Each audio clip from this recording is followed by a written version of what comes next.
તમારો જે બિઝનેસ જે છે એના વિશે અમારે કંઈ જાણવું છે અને તમારી જે જર્ની જે છે આટલા શોર્ટ ટાઈમમાં તમે આટલું સારું એવું ડેવલપ કર્યું, તો થોડુંક અમને એક્સપ્લેન કરજો કે તમારો બિઝનેસ શું છે. કરેક્ટ. મારા ફાધરને વીકેન્ડ્સ તથા મારો જે એક્સ્ટ્રા ટાઈમ હોય એની અંદર આ બિઝનેસ જે છે બાલાજી સિઝનેબલ, રાઈટ, જેની તમે વાત કરી રહ્યા છો એની અંદર અમને સપોર્ટ કરું છું.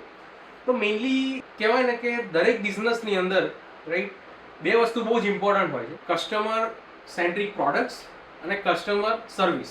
જ્યારે પણ હું વિચારતો કે આપણે શું નવું કરી શકીએ બાલાજી સિઝનેબલમાં, main center point of thought always customer હોય છે. અત્યારે તમે જોશો તો મારા ઇન્ટરેસ્ટથી હું અત્યારે IIM અમદાવાદ જે છે એમાંથી હું એક્ઝિક્યુટિવ MBA પણ કરું છું. તો ત્યાંના પ્રોફેસર સાથે ઘણી બધી લર્નિંગ્સ લેતો હોઉં, marketing related, operations management, right.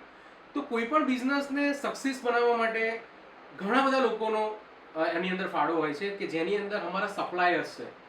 તો તમે જોશો કે અમે ઘણી બધી સિઝન્સ છે, તમને ખ્યાલ છે કે રાખડી, પિચકારી, ફટાકડા, તો અમારા જે બી સપ્લાયર્સ છે, રાઈટ, એમની સાથેના અમારા રિલેશનશિપ્સ, એમની સાથેનું નેગોશિએશન, રાઈટ, એમની સાથેની ડીલ, રાઈટ, એ દરેક બહુ જ ઇમ્પોર્ટન્ટ પાર્ટ હોય છે કે અમે સારી પ્રોડક્ટ્સ કસ્ટમર માટે લાવી શકીએ અને એમને આપી શકીએ.